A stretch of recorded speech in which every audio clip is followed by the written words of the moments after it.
Hey everyone, in this video, I'm going to show you on how you can send money from Paysera to Redotpay. So the first thing that you have to do is go to your Redotpay to be able to get your payment details. So first you have to click on the deposit from here.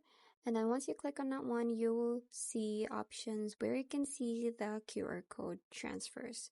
So you're just going to click on that one and you will be able to have this QR code. And then what you're going to do is go to Paysera. Now, once you're here in the Paysera application, you will see the QR code, scan QR code option in the top right corner. So you're just going to click on that one and then you have to upload the QR code or just scan it directly from the Redotpay.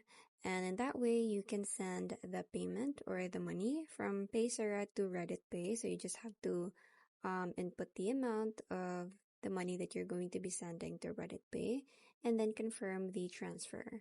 So that's pretty much it. I hope you find this video helpful. Thank you for watching and I'll see you in my next one. Bye!